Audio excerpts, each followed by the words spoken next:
Hello everyone, my name is Nate, and this is my final REHUGO project on fashion's influence on music in the early 2000s. So the first thing I wanted to bring up was personal essays and blogs that I researched that are related to my topic. So the article I decided to research first was 2000s focus fashion and fashion rock music through the decades. And one of the points that they brought up is that there is a diverse and multitude styles that popped up around this time. One of them being a style called indie sleaze, which had a DIY club and edgy fashion to it, and it was inspired by bands like the Strokers and LCD Sound System. There's also a style known as mall goth, which had a hot topic like fashion and was inspired by bands like Slipknot. There's also a style known to be as professional punk, which was known to have black shirts and red ties, and had a mixed rebellion with a professional look. There's also a style that popped up around that was called skateboard punks, which had a simple, that being band tees and jeans, which was directly linked to skating culture around this time.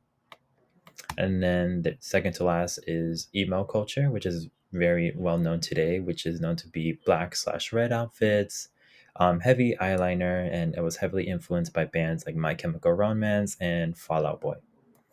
And last but not least, we have indie folk, which was a vintage whimsical style and was inspired by bands like Belle and Sebastian.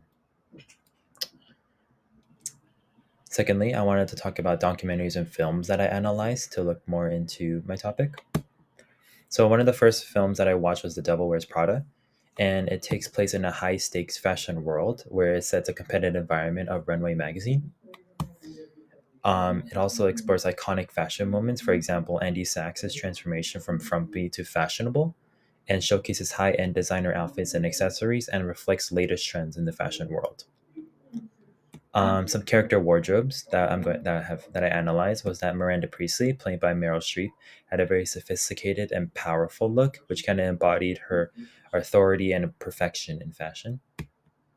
There was also Andy Sachs, with played by Anne Hathaway, that where she had a simple and unrefined look at first, and then evolved into a chic and confident fashionista. Second, there was also gave us some fashion industry insights by showing some behind the scenes look on fashion and how it worked, and it highlights the creativity and pressure involved in fashion as well. Cultural impacts that were also very present by showcasing iconic outfits that had influenced real world fashion and portrays fashion both as an art form and a demanding career path. The second film I wanted to look into was the BTS Permission to Dance on Stage, and I decided to look into the music elements. First off, being them opening with the song Dynamite, which sets a high energy tone, and then playing songs such as Butter and Life Goes On, where it showcases their diverse musical range. We then see their vocals and choreography being on display, where they have perfect synchronization and explosive energy, and their sound and emotion is very clear, where each song delivers powerful emotion and connecting deeply with the audience. Some fashion elements that were also present was that their stage outfits were stylish, trend-setting, and appropriate for each performance.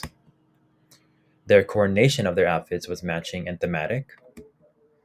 There was a variety of outfits which had a mix of vibrant, casual, and sophisticated looks. And then there were also many iconic looks which made the performance more memorable and engaging to the audience. Next off, I'm going to give you a brief timeline of fashion in our history. So, fashion in our history timeline from 2000 to 2009.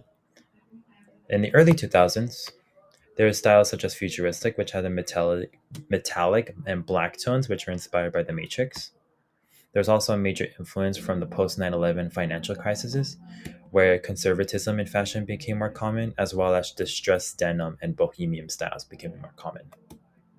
Some iconic fashion items that pop up around this time included the Galaxy dress by Roland Mouret, the Von Dutch trucker hats, and the Juicy Couture tracksuits. Furthermore, there was also some other. In the later 2000s, we see structured silhouettes becoming more common, which are inspired by the 40s and the 80s, and handmade clothing becoming more common as well. continuing from the previous statement, is that there's also major celebrity influence by icons such as Paris Hilton, by her setting electric trends, and also teen influences like in TV shows and movies such as Gossip Girl. Menswear in particular, there's also a shift where we see a transition from futuristic to conservative looks, where we see more retro inspired styles, as well as in indie rock and rap having a heavier influence when we see baggy jeans, basketball jerseys, and skinny jeans, and hustler jackets becoming a little more common. Furthermore, the technological impact was also present, where we see the rise of fast fashion and online retail, and celebrity endorsements and collaborations being more common. And lastly, we also see in children and teen fashion in particular that uh, Disney and Nickelodeon stars having a heavy influence, as well as TV shows and online platforms having a heavier influence, as stated earlier. I'm next going to give a brief podcast summary of two podcast episodes. This next section I'm going to talk about is a podcast summary. So this podcast episode was called "What Fashion Can Learn from Music in Silicon Valley" by Ian Rogers, by the Business of Fashion Voices. So they first brought up the impact of the internet by how it revolutionized fashion and music narratives. He also talked about his experience in tech and fashion and how he compares digital disruption in music and fashion.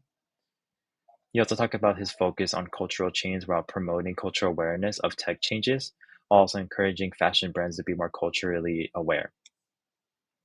He also wanted to embrace digital media and innovation by urging investments in digital media and stresses the importance of innovation to target niche markets. He also brought in some lessons he gathered from the music industry, where he learned that digital adaptation in music can guide fashion, and it advocates for cultural change in fashion its digital evolution. Um, Next point is monumental moments. So the article I researched was on music in relation to fashion, 2000s and 2010s, album cycles that impacted the modern fashion industry. So firstly, we have its album impact, where artists like Mariah Carey and Gwen Stefani's albums The Rainbow and Love Angel Music Baby influences DIY low-rise jeans and 2000s fashion. And it also talked about cultural shifts where gender fluidity and cultural appropriation became more common. And iconic styles that popped up was in particular from Evanescence and Lady Gaga, where they are known for their eccentric and bold fashion statements, and Kanye West's Yeezus influenced streetwear and athleisure trends. We also see nostalgic and global trends being more common, where Lana Del Rey and Carly Rae Jepsen inspiring nostalgic fashion, and BTS blending Korean and American streetwear that impacted global fashion. Next article is comics and cartoons. So this first comic I read, looked into, was The Generation Gap of 2002, where it depicts an older character and a younger character, where the older character is in the plainer dress and the younger character is a more trendier look. Some themes that in this comic was that it highlighted fashion differences between generations, while also showing how generational identity is expressed through fashion styles. And its style and impact is that it is relatable and humorous, while emphasizing cultural evolution, while demonstrating the broader cultural shift of fashion preference. So, some of my final thoughts. Wanted to say thank you. Thank you for listening, and have a great day.